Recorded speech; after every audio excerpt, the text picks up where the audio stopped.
lors de ma dernière sortie, j'avais tablé sur le problème du conflit israélo-palestinien. Voilà, qui est le principal conflit dans le qui se vit au Moyen-Orient. Bon, aujourd'hui, et toujours dans le sillage de la géopolitique, je vais me permettre de parler de l'échec flagrant de la coalition, l'échec de l'OTAN, l'échec des États-Unis en Afghanistan. Vous voyez, bon, à titre de rappel, quand on essaie d'entrer dans la genèse, dans l'historique même de la présence militaire américaine et de la coalition en Afghanistan, ça date de 2001, après l'attentat, après le fameux attentat, le funeste attentat, pardon, du 11 septembre 2001. Bon, en ce temps, c'était George Bush, fils, qui était aux affaires. Voilà. Il s'est permis, comme il était persuadé que l'Afghanistan cachait le principal initiateur de cet attentat du 11 septembre, de World Trade Center. Voilà. Et il était persuadé que c'est l'Afghanistan qui cachait, qui couvrait Ben Laden. Voilà. Bon, il s'est permis, avec l'aval du Sénat, avec l'aval, n'est-ce pas, du TUC, du Pentagone, il s'est permis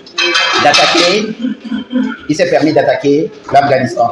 Bon, nous voici 20 ans après. Qu'en est-il de la situation sécuritaire en Afghanistan après 20 ans de guerre sur leur propre sol, après 20 ans de, je sais pas, 20 ans d'oppression, 20 ans d'exaction des Américains sur le sol afghan. Hein? Vous savez, nous, en tant que statisticiens, quand nous interrogeons 90% de la population afghane, et nous constatons que 90% de la population afghane considère les Américains comme étant des envahisseurs. Ils sont venus envahir leur pays. Voilà. Et bon, et 20 ans après, 2021, bon, les Américains et la coalition, et même le temps, ont dû fuir l'Afghanistan comme des brigands, comme des hors-la-loi, comme des simples bandits. Voilà.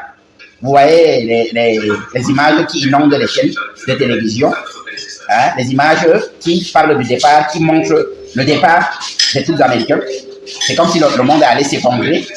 Et les presses françaises qui sont là en train de dramatiser, n'est-ce pas, l'après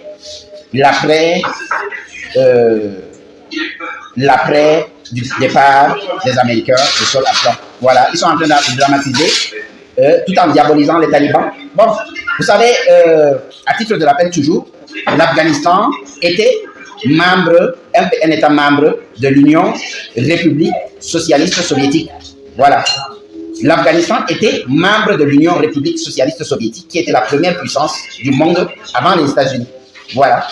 Ce pays, curieusement, l'Amérique a essuyé la honte de sa vie, hein, après avoir fait la guerre aux talibans pendant 20 ans.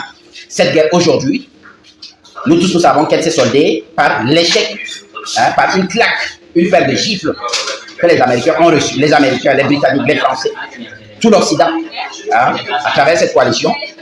Hein, ils ont reçu une paire de claques ici et ici. Voilà. Ils ont été giflés. Ils sont obligés aujourd'hui de fuir. Le dernier contingent américain a quitté le sol afghan. C'était il y a à peine quelques 2 ou 3 heures par rapport à l'heure où je suis en train de faire cette vidéo. Bon, donc en matière de géopolitique, l'Amérique a échoué.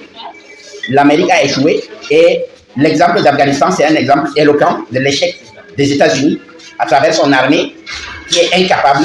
Voilà, l'Amérique a échoué en Afghanistan. Voilà. Et maintenant, nous sommes en train d'assister, n'est-ce pas, à la redistribution des cartes géopolitiques dans la sous-région. Vous voyez, il y a quelques jours, le président Macron s'est rendu en Irak. À votre avis, pourquoi il s'est rendu en Irak? Pourquoi il a choisi le moment où les États-Unis, à travers la coalition, sont en train de fuir l'Afghanistan après avoir échoué face aux talibans? Hein? Les talibans, c'est une armée qui n'est pas structurée selon eux. Une armée qui est constituée de la guérilla et tout et tout. Mais face à la guérilla, face à une armée qui n'est pas constituée, face à une armée qui n'est pas moderne, les États-Unis ont échoué. Les États-Unis qui nous bouchent les oreilles en nous disant qu'ils sont la première puissance mondiale, première puissance ici, première puissance cela. Ils ont échoué en Afghanistan. La preuve, c'est là.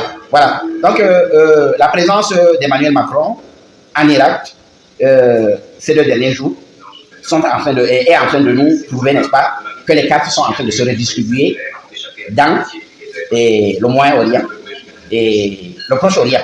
Voilà. Donc, c'était là ma petite intervention en ce mardi 31 août 2021. C'était Ahmed Chalaï en direct. Je vous remercie. Sacrée bonne soirée à tous.